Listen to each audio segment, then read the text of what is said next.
Հայը Վարդան Աճեմյան, ծննդավայրը Վան, 1905 թվական, կոչումը բեմադրիչ, պատգամը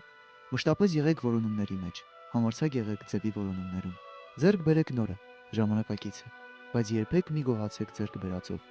իմացեք, որ ինքնագոհությունն արվեստագետի մահացման առաջին փուլն է։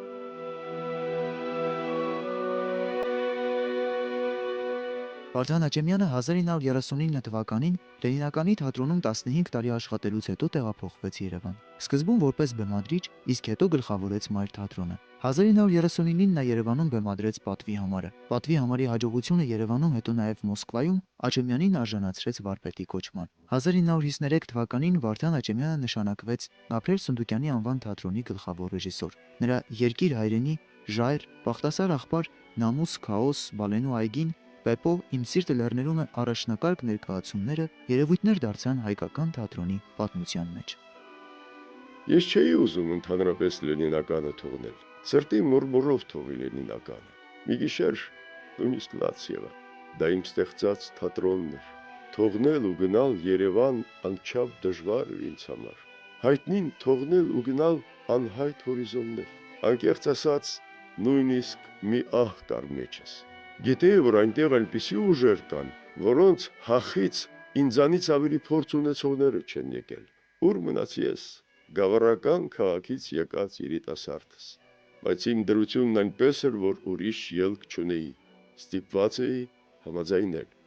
Մայրաքաղաքը նա ոչ թե աստիճանաբար նվաճեց եւ հաղթեց, այլ դարձյալ միանգամից։ Դրանից հետո կայացան ներկայացումներ Պարոնյանի անվան երաժշտական կոմեդիայի թատրոնում եւ 50-ական թվականներից Վարդան Նիկիչը ոտք դրեց Մայր թատրոն, արդեն որպես այս թատրոնի գլխավոր բեմադրիչ։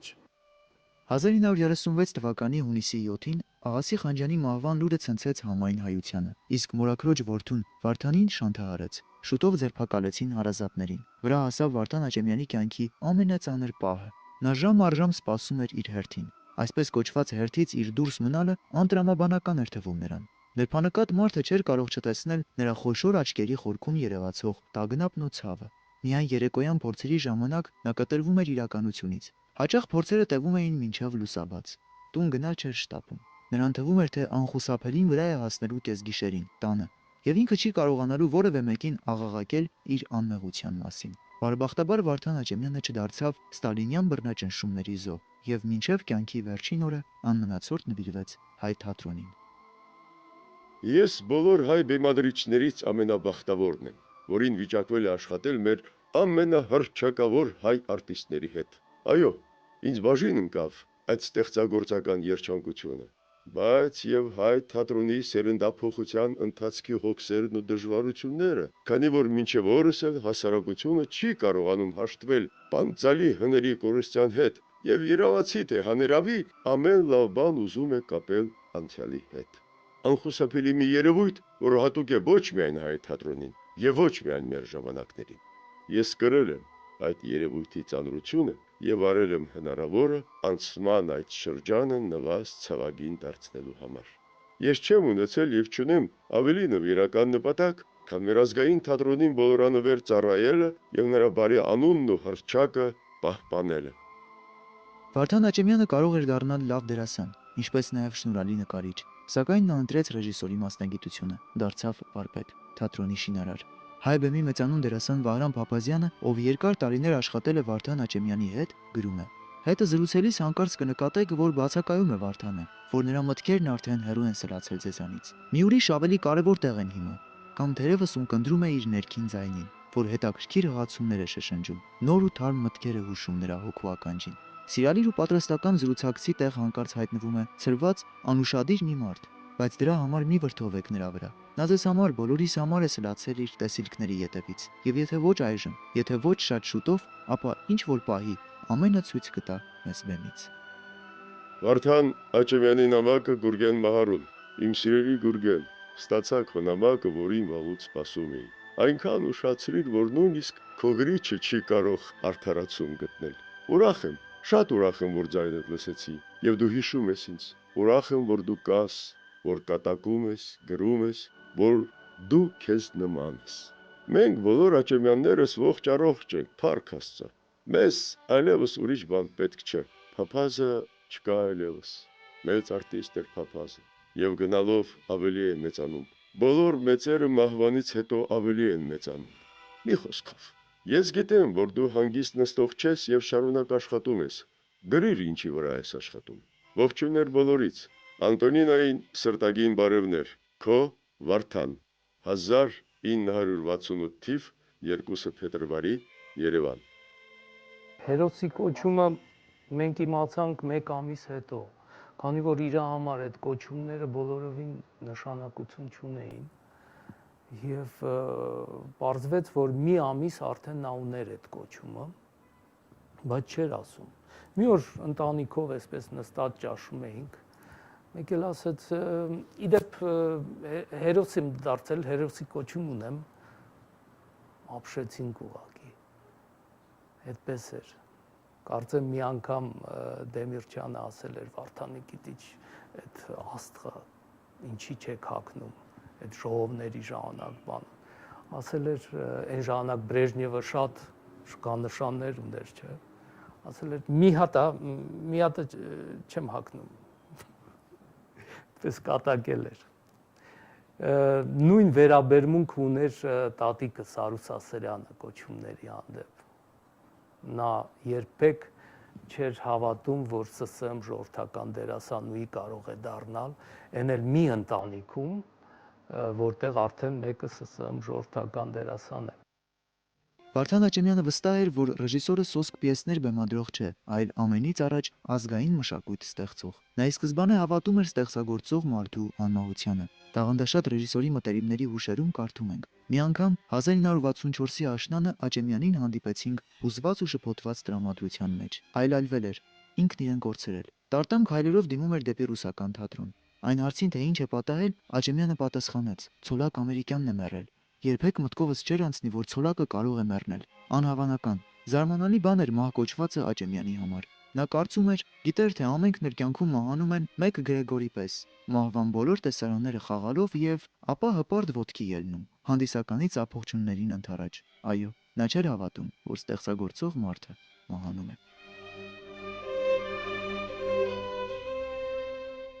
Աճեմյանը լինելով Վախտանգովյան դպրոցի հետևորդ, որովհետև նա ավարտել է Սիմոնովի ստուդիան,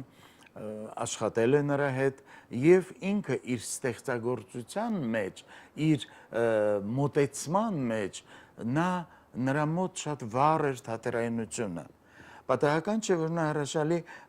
ծաղրանկարներ ունի։ Երբ նայում ենք նրա ծաղրանկարները, միանգամից մարդու էությունը եւ կերպարը դու տեսնում ես, որովհետեւ այդ ծաղրանկարներում արդեն կա վերաբերմունք, այդ ծաղրանկարներում կա թատրոն, կա թամաշա, բարիս լավ իմաստով։ Եվ Աճեմյանի դպրոցը ռեժիսուրան դա Վախտանգովի եւ Ստանիսլավսկո ներդաշնակությունն էր։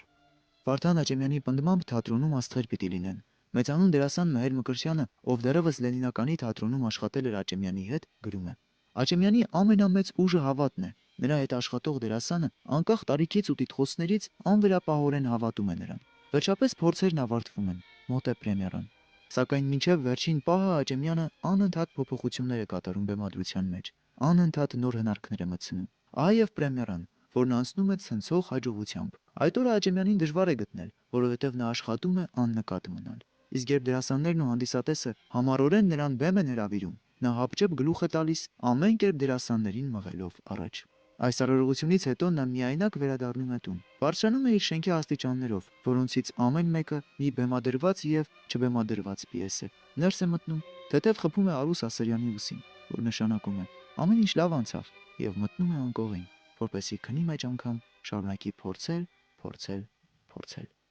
Շատ երախտապարտ եմ իրեն, որովհետև ապրելով իր հետ 21 տարի ես շատ բան եմ սովորել եւ ինքն էլ շատ ժամանակ է ինձ տրամադրել։ Սովորեցրել է ինձ նկարել, սիրել ժողովրդական երաժշտությունը մեր ազգայինը, մեր ակունքները, մեր պատմությունը։ Չնայած չթողեց, որ ես գնամ թատերական ասպարեզ։ Դեմ էր, ասեց ինձանից հետո ինչ ես անելու։ Եվ իրոք, ինչ պետք է անեի իրենից հետո։ Վարդան Աճեմյանը պատկանում էր այն ռեժիսորների շարքին, որոնց ստեղծագործական միտքը ակնառու է դառնում աշխատանքի ընթացքում։ Նրա գործընկերներն ու աշակերտները պատմում են, որ բեմադրիչը ստեղծագործում էր հենց տեղն ու տեղը, աշխատանքի ժամանակ, դերասանի հետ շփվելիս։ Աճեմյանը սիրում էր, երբ դերասանը մտածում էր, շատ էր սիրում, երբ դերասանը իրենից ստացածը վերադարձնում էր իրեն։ Դժվար բան է դերասանությունը։ Դու մենակ բեմում հազար աչք է վրատ։ Աշակերտ էի, հանդիսավոր երեկո էր։ Գուրվինյանի այդ մենք են գալիս բանաստեղծությունը պիտի արտասանեի։ Բեմ ելա, մի քանի տող արտասանեցի, խառնեցի, կանգ առա ու սկսեցի հոնգուր լալ։ Հետո էլ միշտ վախենում էի բեմ ելնելիս։ Այնպիսի սարոյանական բեմադրություն, որ արեց Վարդան Աճեմյանը իմ սիրտը լեռներում, Հրաչյա Ներսեսյանի, Վահրամ Փափազյանի, Վարդուհի Վարդերեսյանի, Արուս Հասերյանի, Բաբկեն Ներսիսյանի հետ, դա սարոյանական լավագույն բեմադրություն էր, ես կասեմ, մինչ այսօր հայ բեմում։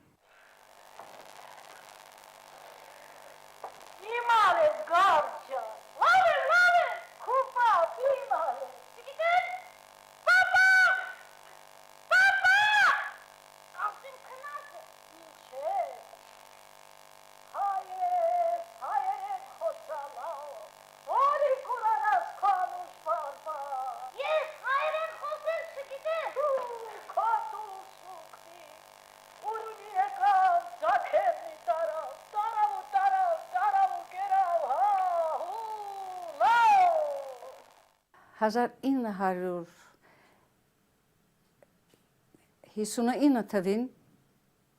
մի երեկո, երբ ներկայացում էի խաղում, զարդարսենյակից դուռը բացվեց եւ ներս սլաց Վարդան Աճեմյանը, նա սովորություն չուներ դուռը խփելու, այն ժամանակ ես դեռ մի քիչ քաշվում էի, բայց հետո հասկացա, թե նա ինչու էր այդպես առանց դուռը խփելու ներս մտնում։ Նա ուզում էր իր դերասանին տեսնել այն վիճակի մեջ, այն նախապատրաստվելու վիճակի մեջ, նախքան բեմ մտնելը։ Եվ այսպես Թևիդակ ուներ մի պիես, հանեց, ցույց տվեց, ասեց Վարդուհի, ահա մի սկանչելի պիես, որ գրել է Վիլյամ Սարոյանը, իմ սիրտը լեռներում է, եւ դու պիտի խաղաս Մանչուկի դեր։ Ես զարմացա, ասի, ինչ Մանչուկ, թե ասեց դա կլինի քո կյանքի լավագույն դերը։ Այդ ժամանակ ես պատրաստվում էի ունենալ իմ երկրորդ երեխան։ Մեծ տղաս 7 տարեկան էր արդեն։ Եվ ես ասացի Վարդան Նիկիտիչ, այդպես էինք անվանում իրեն։ Ես պատրաստվում եմ երեխա ունենալ, չեմ կարող խաղալ, ասեց Սա կլինի քո երեխաների երեխան, ինչպես կարելի է հրաժարվել, ասի չեմ կարող։ Դե լավ ասեց, գնաց։ Անցավ որոշ ժամանակ, այլևս նա ինձ ոչ մի խոսք չասաց, ծնվեց իմ երկրորդ տղան, որից հետո մի օր նորից դուռը բացեց արտասենյակից եւ ասաց, դե ինչ հիմա ուզում ես, պատրաստ ես խաղալու։ Ասի, այո, պատրաստ եմ։ Դերաբաշխումը զարմացրեց թատրոնի դերասաններին, որովհետև այդ հերոսը 9 տարեկան մանչուկ է, ու սկսեցին փսփսուկներ թատրոնում, թե ոնց, ինչպես, ինչ է մտածում Աճեմյանը, նա ինչպես կարող է խաղալ, արդեն 2 երեխայի մայր է, ես իհարկե ուրիշ դեպքում կարող էի ինչ-որտեղ նեղվեի, բայց ես իրենց հետ համաձայն էի ու համամիտ, որ իրավունք ունեն, իսկապես այդ մանչուկի դերը ես ինչպես պիտի խաղամ, բայց փորձերի ընթացքում կամաց ամեն ինչ տեղը ընկավ եւ ստացվեց այն հանճարեղ ներկայացումը, որ բեմադրել էր Վարդան Աճեմյանը, որը մինչև օրս չի մոռացվում։ Կրունկ ջան, գարունե, արի բներ ու սիրը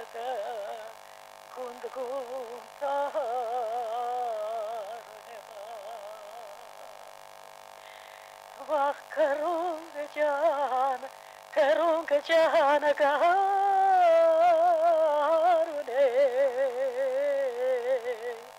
Vah karunga can, garune.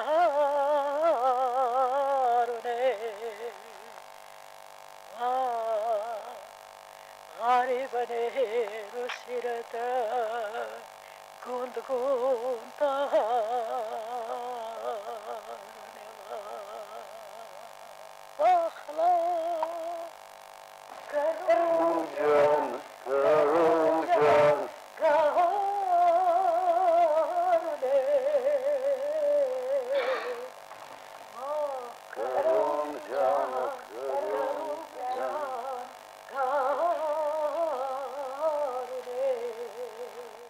Արնո Բաբաջանյանի երաժշտության ակորդների ներքո վերջացավ ներկայացումը, հսկա Սարոյանը դահլիճի մեջտեղից վազեց, թռավ բեմ, համբուրեց բոլոր դերակատարներին, Արուս Ասրյան, Վարդուհի Վարդերեսյան, Հովհաննես Ավագյան, Խորեն Աբրամյան, բոլորին համբուրեց եւ բեմ հրավիրեցին Աջեմյանին, մի հսկա մարդու մոտ, փոքր Աջեմյան, Վիլյամ Սարոյանը չոքեց Աջեմյանի առաջ եւ ասեց. «Մարդ Աստծո, ասի ինչ արել ես։ Ես պստիկ գործ մը գրել էի, դու մյուզիկ դարձրել ես այս ամենը»։ Եվ գրկեց, բարձրացրեց Վարդան Աջեմյանին։ Վահագն Դավթյանի հուշերում կարդում ենք. հիշում եմ այդ օրերին Մահարին դառնացած էր Նայիրիզարյանից ու վրդոված էր խոսում նրա մասին։ Աջեմյանը նկարում էր, լսում ու միջամտում միայն մի նախադասությամբ, բայց տաղանդավոր է։ Չեմ ասում տաղանդավոր չի, ախր ես ուրիշ բան եմ ասում։ Ու Մահարին զարգացնում էր իր ասելիքը։ Աջեմյանը նկարելը չընդհատելով լսում էր, լսում ու կրկնում, բայց տաղանդավոր է։ Արա Գեղեցիկը հրաշալի գործ է։ Ափսոս չեք տեսել Լեննականի իմ բեմադրությունը։ Ես տեսել եմ, ասացի։ 1946-ին գնացք եմ նստել, եկել, նայել ու վերադարձել։ Իսկապես, եւ ինչպես էր։ Հրաշալի, տեսնում ես, իսկ դու այդքանը ու շարունակեց նկարել։ Հավաքվում էին անընդհատ եւ հավաքվում էին շատ հայտնի դեմքեր թատերական աշխարհից, գրողներ, բեմադրիչներ, դերասաններ հավաքվում էին, վիճում էին լավ իմաստով, վիճում էին գործի համար։ Հիմա գիտեք ինչ, հիմա այս մեր դարաշրջանում ինչ որ մեկի հետ վիճես, դառնում ես թշնամի։ Չգիտես վաղ մյուս օրը ինչ կլինի։ Իսկ այստեղ նրանք վիճում էին մինչև այն պահը, երբ որ ինչ որ մեկը վատանում էր նույնիսկ եւ կանչում էին շտապօգնություն։ Շտապօգնությունը գալիս էր, տանում էր, այնտեղ ասում էին, որ վաղը կհանդիպենք, այս ժամին նորից կհանդիպենք, նորից այս հարցը մնաց բացված։ Ի սկզբանե գիտակցել է, որ ազգային որոշակի պատկանելությունից դուրս չի եղել ու չի կարող լինել իսկական արվեստ։ Եվ եթե նպատակադրվում է ստեղծել համընդհանուր ճանաչման արժանի գործ, ապա այն պետք է առանձնանա իր ազգային կերպարանքով։ Ահա թե ինչու պատահական չէ իմ շեշտված վերաբերմունքը դեպի ազգային թատերգությունը, լինի դասական թե ժամանակակից։ Պահպանել ազգային թատրոնի լավագույն ավանդույթները, որոնք սկիզբ են առել Սունդուկյանի ժամանակներից, միաժամանակ հրաժարվել թատերարվեստում արմատավորված հոռի բարքերից, հարստացնել ու զարգացնել նվաճումները, թատրոնը կապել ժամանակի ընթացքին։ Ահա իմ սկզբունքները։ Ես հիշում եմ նա ինչպես էր աշխատում դերասանների հետ, ես երբեք չեմ մոռանա ինչպես էր նա ցույց տալիս, երբեմն նա բացատրում էր, խոսում էր, հասկացնում էր, հետո վազելով գնում էր բեմ եւ այդ փոքրիկ մարմնով այդ մարդը դառնում էր հսկա, եթե նա հանկարծ կարող էր ցույց տալ Արա Գեղեցիկի վարքագիծը, ինչպես է Արա Գեղեցիկը նստում, եւ դու պատկերացնում էիր, որ Աջեմյանը դարձավ Արա Գեղեցիկ, կամ ես երբեք չեմ մոռանա ինչպես կար այս թատրոնում մի ներկայացում Արտավազդ եւ Կլեոպատրա, Նայիրիզարյանի պիեսն էր, բավական թույլ պիես, բայց Աջեմյանը հավատարիմ իր դավանանքին դարձյալ Նայիրիզարյանի հետ աշխատելով ստեղծեց այդ պիեսը։ Եվ ես երբեք չեմ մոռանա ինչպես էր նա ցույց տալիս Մետաքսե Սիմոնյանը, որը Կլեոպատրա էր, մարմնավորելու ինչպես պետք է Կլեոպատրան բեմ մտներ։ Ոչ մի կին դերասանուհի երևի այդպիսի քայլվածք չէր կարող ունենալ։ Եվ դու հավատում ես, որ Կլեոպատրան եկավ։ Այսպիսին է հանճարի ուժը, այսպիսին է այն ներքին պոտենցիալը, որը անտարակույս բնության կողմից է տրված։ Իրան հրավիրել էին Շեքսպիրյան հոբելյաններին Լոնդոն, Գլոբուս թատրոնում, Լորենս Օլիվիե աշխարհի մեծեր բաներ, մեծ փառատոներ։ Տարանք բան օթանավակայան շատ լավ ճանապարհեցինք։ Մի շաբաթ թե ինչ պետք է մնար հատուկ հրավերով։ Մի շաբաթ պետք է մնար այնտեղ, հա։ Մի օր էր անցել, 2 օր էր անցել։ Գալիս ենք թատրոն, տեսնենք Վարդան Աջեմյանը մեքենայից իջավ։ Նայում ենք ես ինքը չի։ Ասաց, հա, ինչ եք զարմանում, հա։ Ես համարձակություն ես ասի, Վարդանի քիչ, բա դուք Լոնդոնում չեք, չէ, այստեղ։ Ասի, բա ոնց գնացիք, բան, ոնց ախր։ Ասաց, չէ, մտածեցի, այստեղ կարևոր գործեր կա, բան, ներկայություն պետք է հանձնեմ, բան, ու հետ դարձա, ասի, վայ, Վարդանի քիչ, ես չես հիմար հոսպիտ ջայլների համար ատած գնաք բա գործեր կար այստեղ հետ վերադարձա ոչ մեկը թեկուզ թատրոնը կատաստրոֆիկ վիճակի մեջ լիներ ոչ մեկը տենց բան չէր անի Վերջին անգամ դերասաններն ու հանդիսատեսը Աջեմյանին տեսան Մայր թատրոնի իրոթյակում դիտում էր իմ սիրտը լեռներում է ներկայացումը նախախնամության կամքն էր հավանաբար որ նա տեսնի իր հոգու սիրասուն զավակին Մինչ իր սիրտը պահ կտար հայրենի հողին։ Պատմում են, որ աշխարհից ու մարդկանցից այդքան խռոված ոչ ոք չէր տեսել Վարդան Աջեմյանին։ Այդ նույն օրը խորհրդային Հայաստանի կենտկոմում ազգադա որոշ մարդիկ նրա թատրոնում մնալ չմնալու հարցն էին դրել։ Ամեն անգամ, երբ այդ ներկայացումը խաղում էինք, մենք ներկայացումը Աջեմյանը նստում էր օթյակում եւ հանդիսատեսի հետ վերջում ծափ էր տալիս։ Այդ օրը եւ ես ամեն անգամ, երբ որ վերջի խոսքերս ասում էի, ինչ որ միտեղ մի բան սխալ է, խոսքից հետո,